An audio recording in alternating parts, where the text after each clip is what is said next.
The interstellar University of Zarnok floated in deep space, orbiting a blue-white star. It was known as the greatest place of learning in the galaxy. Beings from over 1,000 planets studied there. Creatures with wings, tentacles, fur, feathers, and even living crystals. But today, the school buzzed with new excitement. A new rule had just been announced. The announcement blinked across every screen in the university. Effective immediately, all human students are banned from enrollment. This order is final. In the university's central hall, groups of alien students gathered. They laughed, whispered, and shared stories. "I knew it," said Trilix, a tall Pharaxi with golden fur and 4 arms. "Humans don't belong here. They're dangerous. Too emotional. Too violent." A group of students agreed with him. They had heard stories. Humans were from a death world called Earth, a wild planet with storms, poison plants, and killer animals, a place where gravity was heavy and the weather could kill in a day. "Why did they let a human in last year anyway?" asked a feathered alien named Bracco. "What were they thinking?" Another voice joined in, soft but curious. It came from a Clavian girl named Gira. Her skin shimmered like water and her voice bubbled. "There was one," she said. "One human, came last year. I heard he beat the top students in some kind of battle test." Trilix rolled his eyes. "Lies. Humans don't have minds like us. They use emotions, not logic. Probably cheated." But one student stood at the edge of the group, silent. His name was Reinar, and he was from a quiet species known as the Draxil. Draxil were often ignored because they spoke little and watched much. Reinar looked down at his wrist screen, tapping through files until he found one marked, "Daniel Reese, last message." He didn't open it. Not yet. That evening, inside Reinar's room, lights glowed softly. He sat alone, looking at the screen again. His large black eyes reflected the image of a young human boy. Short hair, strong jaw, and eyes full of fire. Daniel Reese, the first and only human to attend Zarnok University. "He didn't cheat," Reinar whispered. "They just didn't understand him." He remembered how it started. 1 year ago, a small Earth ship had landed on the edge of the university's docking ring. The hatch opened, and out stepped Daniel, wearing a simple gray uniform with a small Earth badge. Most students stared, some laughed, some looked afraid. He was small. His skin didn't shine, his muscles didn't glow, and he didn't have any horns, wings, or fur. He had no implants, no translator chip in his brain, only a translator device on his collar, but when he spoke, his voice was calm. "Hi, I'm Daniel. I'm here to study." The headmaster, a wise being named Professor Vulin, had welcomed him with care. "You are Earth's first student," he said. "This is a great step." But not everyone felt that way. In the first few weeks, Daniel struggled. The food was strange, the gravity was lighter than Earth's, and it made him feel floaty. Some alien languages were hard to understand, even with a translator. Many students ignored him or made rude comments when he passed. "Be careful," someone hissed one day. "Humans bite." But Daniel didn't fight back. He studied. He worked hard. He stayed in the library longer than anyone. He asked questions others were too proud to ask. He even fixed a broken machine in the engineering hall without tools, using just wire and heat. His professors started to notice. "His mind works differently," said Professor Wex, a large insectoid being. "He learns fast, adapts fast." By the 3rd month, Daniel was top of his class in 5 subjects. Reinar remembered one moment clearly. He had been in the cafeteria, sitting alone, when Daniel came and sat beside him. "You're Reinar, right?" Daniel asked. Reinar nodded. "You're in xenopsychology. I saw your theory on emotion-based logic. It's smart." Reinar blinked. Most students ignored his work. They talked for a while. Daniel didn't laugh. He didn't insult. He listened. That day, they became friends. Back in the present, Reinar sat at his desk. His claws hovered over the play button. The video Daniel gave him before leaving. He hadn't watched it since. There was a knock at the door. It was Jira. "I heard you were friends with the human. Is it true?" Reinar nodded. She stepped inside, curious.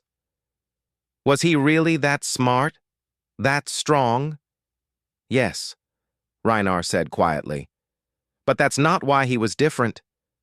"Then why?" Reinar turned the screen toward her. "Let me show you." In another part of the university, Trilix was still talking to a group of students. "They act like humans are some kind of secret weapon," he said, laughing. "Please, they have nothing we don't." He didn't know that. At that very moment, Jira was watching the video with wide eyes. Her face changed as she listened to Daniel's voice. The video opened with Daniel sitting at his desk. Behind him was Earth's flag. He looked serious but not angry. "If you're watching this," he said, "then I guess I'm gone. That's fine. I didn't come here to prove anything."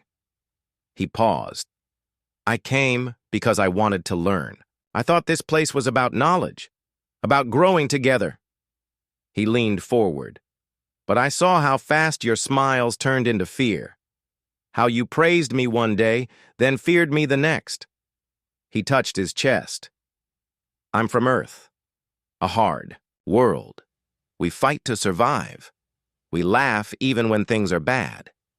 We feel pain deeply, but we also feel joy. That doesn't make us monsters. That makes us human." The screen faded to black. Then came a final message in his voice. "Don't fear us. Understand us, or you'll miss something beautiful." Jira didn't speak for a long time. Her eyes were wide. He wasn't what I thought." Reinar nodded. "They banned him because he scared them, not with weapons, with ideas." Jira stood up. "Others need to see this." Reinar agreed. Tomorrow they would show the others. One Earth year earlier, the docking platform of Zarnok University buzzed with energy. A small, strange ship touched down, a basic Earth model without shiny armor or advanced design. It looked old compared to the smooth alien ships around it. Some students watched in silence. Others laughed. A voice whispered, "That's the human ship." Another added, "They really sent one." The ship's ramp opened with a hiss. Out stepped Daniel Reese, the first human ever to attend Zarnok University. He looked different. No colorful skin, no feathers, no glowing eyes or mechanical arms. Just a young man in a plain gray uniform, a backpack on one shoulder, and a translator on his collar. He smiled, even though no one smiled back. Daniel looked around, then walked forward to where the staff waited. "Welcome," said Professor Vulin, a tall creature with 8 eyes and a calm voice. "You are Earth's first student. Please follow me." Daniel nodded and followed.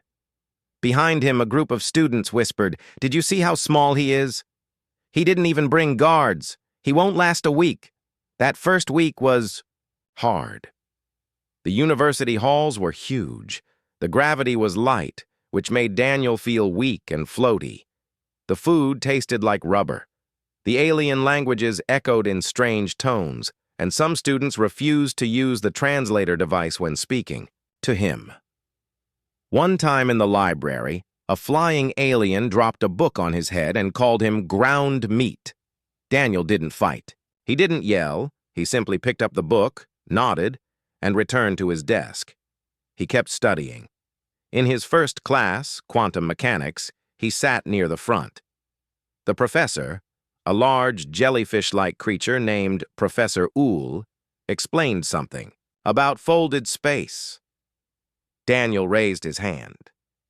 "Yes," the professor said, almost surprised. Daniel asked, "Why doesn't the folded space theory work when observed from inside the curve?" The class turned silent. Some students blinked their eye stalks. Others frowned. Professor Uhl floated closer. Explain your thinking. Daniel stood up and, using only a paper and pen, drew a simple sketch. See here, he said. Your model doesn't consider mass pulling differently from inside the fold. If you account for gravity's directional pressure, then... Professor Uhl stared at the drawing, then he turned slowly to the class. This is correct, he said. Whispers filled the room. One student muttered, That's impossible.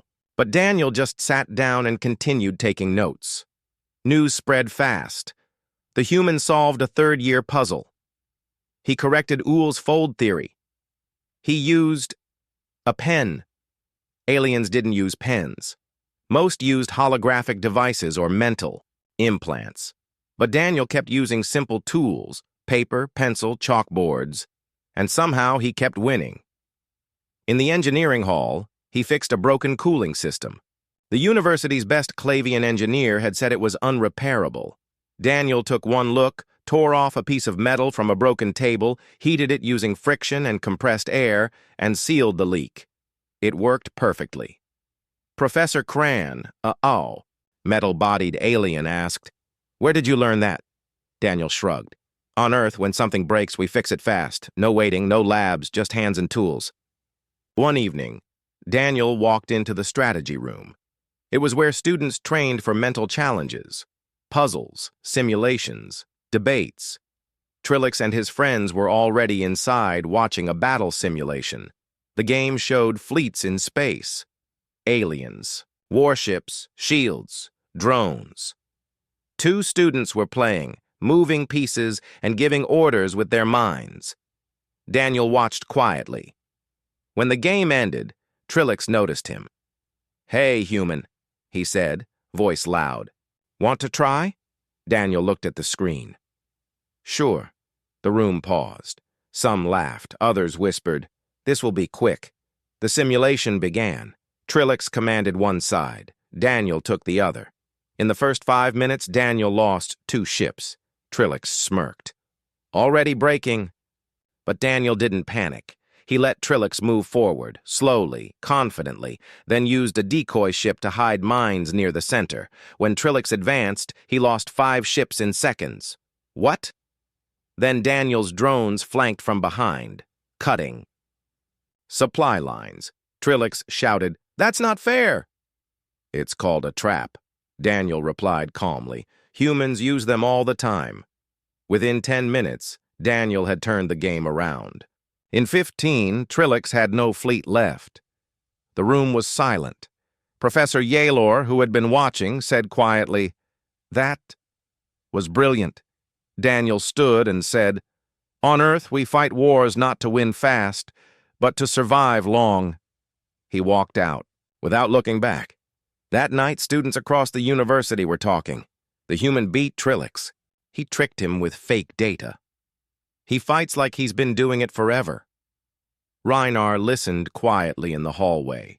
He remembered how Daniel had once told him, We don't have claws or wings. We use our minds. The next day, Professor Vulin called Daniel to his office. You are doing well, he said, but there is concern. Concern? Daniel asked. Some students say your methods are aggressive, too sharp, unpredictable. Daniel frowned. Is that bad? Vulin paused. In a place built on peace, unpredictability feels dangerous. Daniel nodded slowly. I get it, but unpredictability is why we survive on Earth. Vulin looked at him for a long time. I believe in learning from all species, he said. But others may not agree. In the following weeks, Daniel kept studying, kept learning, kept winning small challenges, solving problems, and helping others. But things changed. More students avoided him. Some professors gave shorter feedback. One day, a group of students erased his notes from the shared board. Another day, someone locked him out of his room. Still, Daniel didn't complain. He just found another place to sleep and wrote his notes again. Then came the final push. The Council of Interstellar Harmony, which governed all intergalactic universities, sent a message. Due to recent concerns, Earth students are under review. Until further notice, no new human applications will be accepted. Daniel read the message. He didn't say a word. He packed his bag and went to say goodbye to Reinar. In a quiet corner of the garden dome, Daniel gave him a small data chip.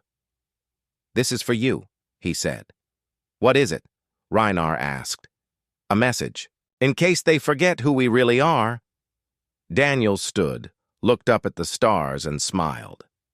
"We just got here, but we'll be back." Back in the present time, Reinar looked at the chip again. He had kept it safe. Jira sat beside him, silent. She asked softly, "Do you think we made a mistake?" Reinar didn't answer. Instead, he said, "Tomorrow, we show them the video."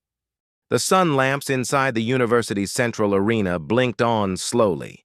Rows of alien students filled the observation seats. Voices buzzed across the hall. The great simulation war challenge was about to begin. Every cycle, the university held one major event to test strategy, leadership, and intelligence. It was known as the Mind War. Teams faced off in a massive real-time simulation, a battle between fleets, armies, and resources. Students used advanced controls, holograms, and mental links to direct their forces. This year, there was one name on everyone's lips: Daniel Reese. The human had shocked the university many times. He solved impossible problems. He repaired machines. With no tools. He even beat Trillix, the Faraxi noble, in a strategy match. But now he was stepping into the biggest test of all. Many aliens whispered that he would fail. Others weren't so sure anymore. Trillix, standing near his own team, clenched his fists. His eyes burned with anger. "He's lucky," he growled. "He's just lucky." "Then prove it," said Professor Yaler, who stood nearby. "Defeat him in the arena." Trillix narrowed his eyes. "I will." Meanwhile, Daniel stood calmly, beside his team of 3. 2 alien students had agreed to join him: Reinar, his quiet friend from the Draxil species, and Jalen, a curious young insectoid who believed in learning from everyone. Daniel looked at the large simulation screen. It showed stars, planets, fleets, resources, and terrain maps. "All right," he said, pointing. "They'll expect us to attack straight." "We won't," Jaloon asked. "Then what do we do?" Daniel smiled. "We play like humans." The match began. 2 teams. One led by Trillix, filled with the most elite alien strategists. The other led by Daniel, with a tiny crew and no mental implants. The simulation roared to life. Fleets launched into space. Troops moved across planets. Energy lines lit up like fire. Trillix pushed forward quickly. He split his army into 3 waves, one to surround Daniel's base, one to mine resources fast, and one to cut off communications. It was a classic alien strategy. Precise, clean, powerful. "He'll fall in 20 minutes, someone whispered. But Daniel didn't panic. He ignored the front lines. He let the enemy take ground. Instead, he sent tiny scout ships to strange places, asteroid belts, dead moons, dark corners of the map. Then he told Jaloon to build decoys. "Fake bases," Daniel said. "Let them waste time." He used his limited troops to cause confusion. They hid inside old mining stations and ambushed supply lines. Trillix's second wave lost half its strength. "What?" Trillix hissed. "Where are they coming from?" In the observation seats, professors leaned forward. "This is unusual," said Professor Voolan. "Yes," whispered Yalor. "He's not fighting to win quickly. He's fighting to make them tired." Daniel's forces struck at night cycles, vanished into dark zones, then reappeared behind enemy lines. He sent out false signals, making it look like his fleet was bigger than it was. Trillix's team started to argue. "That can't be real," one shouted. "There were only 10 ships. Now there are 30. Daniel had cloned signals. He made 10 ships look like 30. Fear spread in Trilix's ranks. Daniel used every lesson from Earth. Move quietly. Hit fast. Use surprise. Never play the enemy's game. He remembered history lessons from his home, guerrilla fighters, submarines, ancient generals like Sun Tzu and Napoleon. His ancestors didn't have better weapons, but they had smarter plans. Now in this alien simulation, he was doing the same. An hour passed. Trilix's resources were running low. His fleets had been stretched too far. He finally shouted, "All forces! Full attack! Crush him now!" His fleet moved in a giant wall, fast and powerful. Daniel waited until they entered the asteroid field. Then he activated the last part of his plan. He had hidden explosives in the rocks, silent mines rigged hours before. The screen lit up with bright flashes. Boom! Boom! Boom! Trilix's ships exploded across the screen. The crowd gasped. Daniel's fleet came out of the shadows, small but precise. They struck the heart of Trilix's base. The enemy's command ship went dark. A buzzer rang. Simulation over. On the giant scoreboard, the winner's name appeared in glowing letters. Victory, Team Daniel Reese. Silence filled the arena. Then came slow clapping. It started from Professor Voolen. Then others joined in. A few students stood up. More clapping, then cheers. A wave of noise rolled through the crowd. The human had won. Not with stronger weapons, not with high-tech implants, but with strategy, patience, and creativity. Trilix stood frozen. His mouth hung open. His team said nothing. He turned and walked away without a word. Later, in the quiet hallway outside the arena, Daniel sat with Reinar. "You did it," Reinar said. Daniel shrugged. "I didn't come to win." "Then why?" Daniel looked at the stars through the glass ceiling. "To show them who we are." That night, the whole university was buzzing. Messages spread across campus. The human beat Trilix in the mind war. He played like no one we've ever seen. Humans are different. Some called him dangerous. Others called him brilliant. The university board held secret talks. They feared his methods. They feared how others now admired him. So they made a decision. The next day, they released a notice. Due to recent actions, and to maintain interspecies harmony, all future human enrollments are suspended. Daniel read the notice.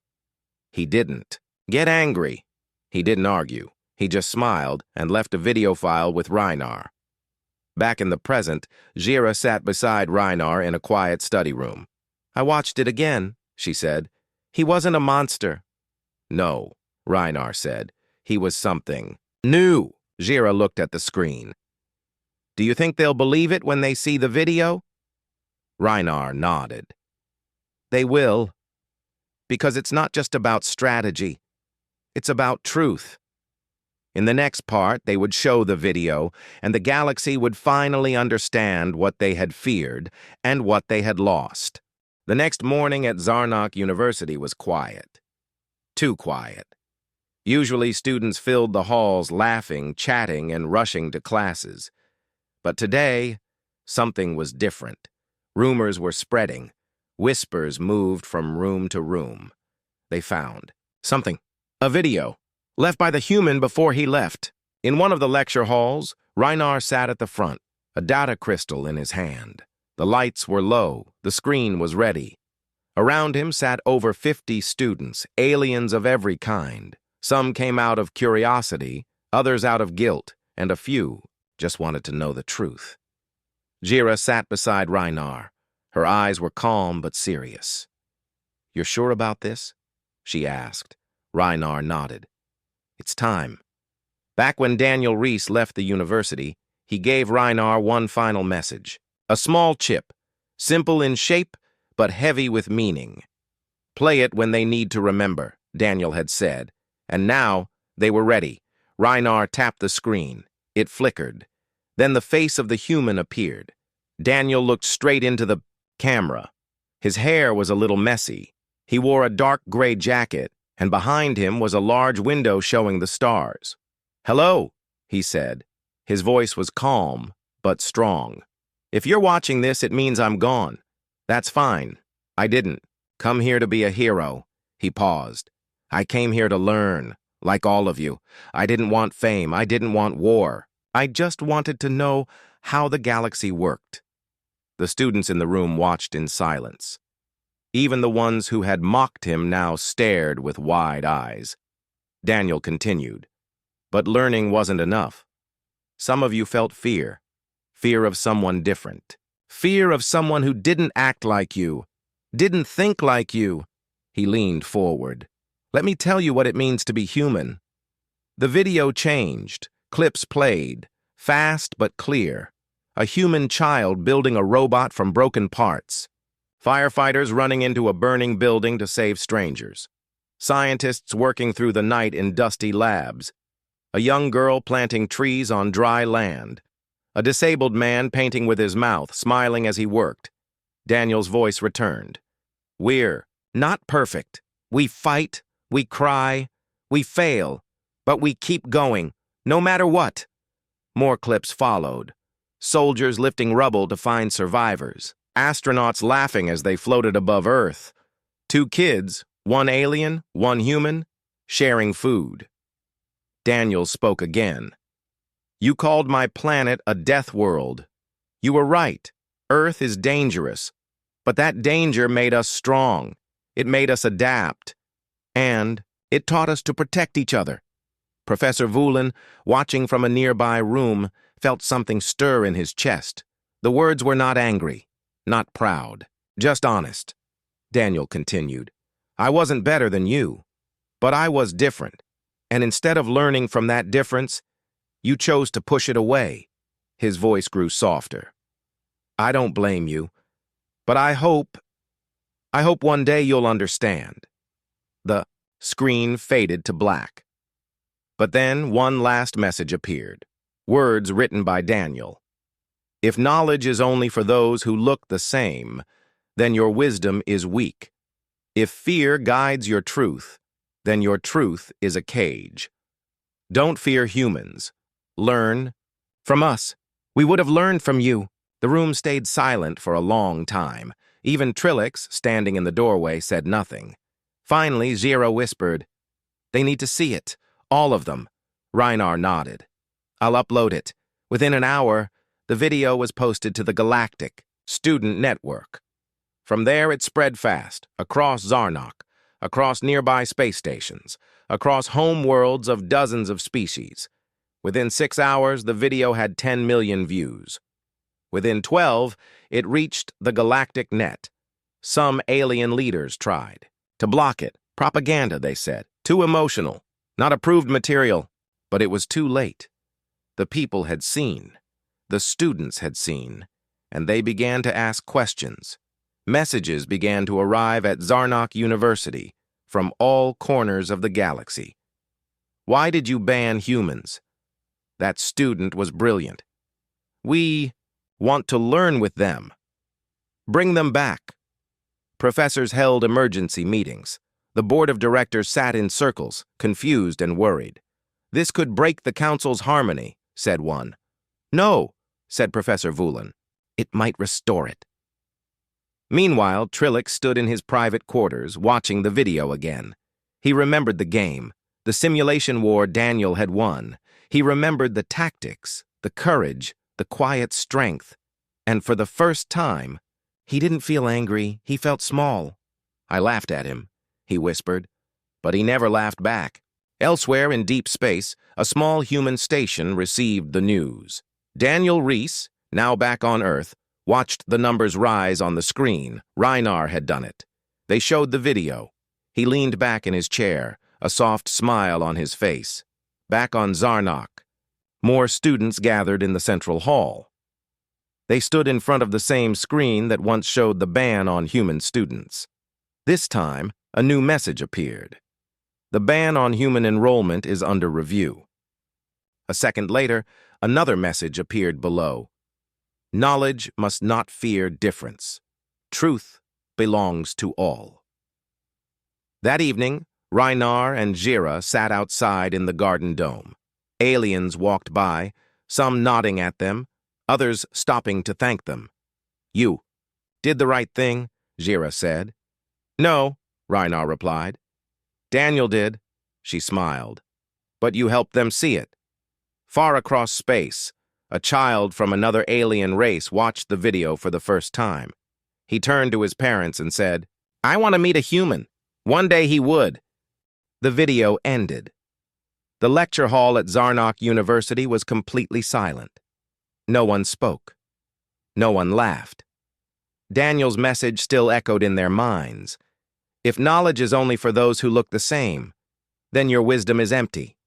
If fear rules your truth, then you don't deserve the stars. The screen faded to black, but the message burned in their hearts like fire. Reinar looked at the group. Trilix, Jira, and the others sat frozen. The smug expressions were gone. They didn't mock anymore. Instead, their eyes were wide, their mouths half open. Reinar stood tall. "Now you understand," he said softly. "Daniel didn't fail. He didn't leave because he was weak. He left because this place was not ready for someone like him." Trilix slowly stood up. He beat them all, not with strength, but with ideas, with mind." Jira's long blue fingers pressed against her lips. "We laughed at him, called him primitive, but he's not. He's something else, something new." The room stayed quiet for a long time. Then whispers began to spread. He shouldn't have been banned. This was wrong. We need to change. The next day, a shockwave rolled across the entire university. The video of Daniel, his speech, his victory in the war simulation, his calm words before leaving, had gone viral. Reinar had uploaded it to the university's internal net, but someone copied it and shared it galaxy-wide. Within hours, it was being shown in other academies, broadcast on news channels, and watched on ships across star systems. Reactions were powerful. Some alien races were shocked. Others were furious that humans had been banned from such a great institution. A few still feared humans, calling them too dangerous, too unpredictable. But many others said something different. Maybe it's time we listened to the humans. Back at Zarnok, the school council held an emergency meeting. The dean, a tall insectoid creature with shining eyes, slammed a claw on the table. "This was unauthorized. That human had no right." "He had every right," said Professor Kirill, one of the older instructors. "We judged him before we understood him. We were afraid." The room argued for hours, but in the end, they agreed on one thing. The ban on humans was a mistake. It was time to end it. Reinar was walking through the hallways when a group of alien students stopped him. One of them, a quiet reptilian named Varak, bowed his head. "You knew the truth, and you still stayed silent, for our sake." "I tried to show you earlier," Reinar said, "but no one was ready." Trilix stepped forward. His tone was serious. "We were wrong, Reinar, and I want to help fix it. I've started a petition to invite humans back. We already have thousands of signatures."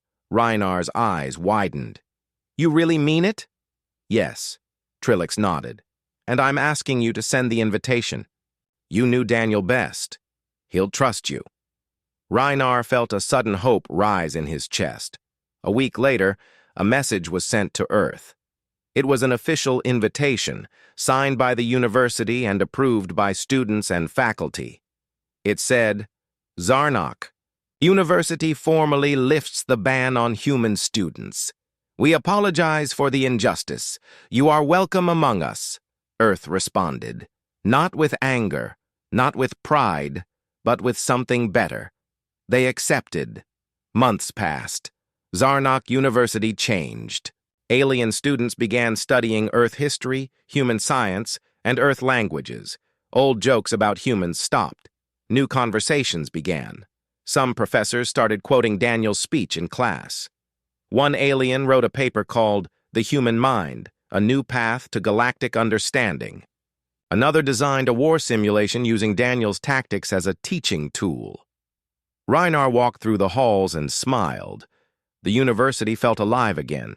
It wasn't perfect, but it was growing.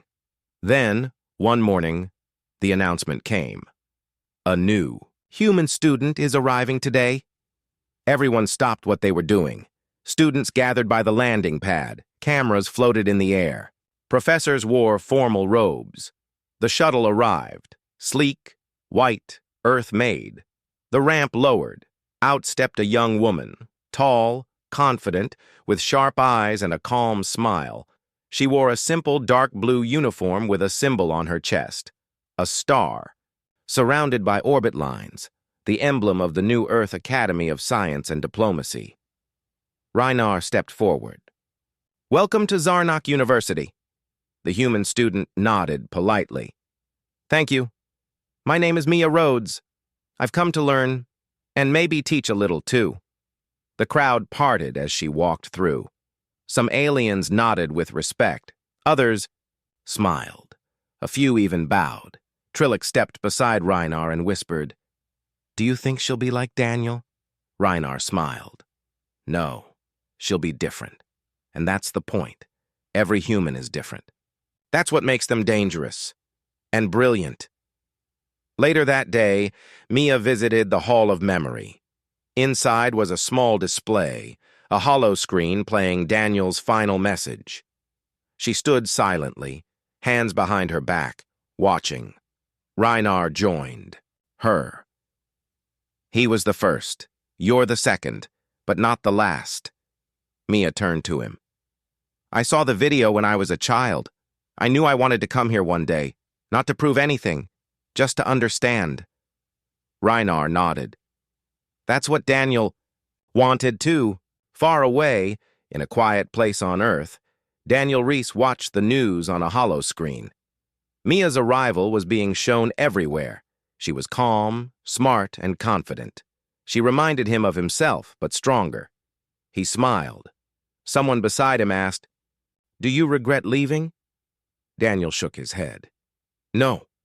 I left so the next one could arrive." He looked at the stars through his window. "They laughed at us once," he whispered. "But they're not laughing anymore.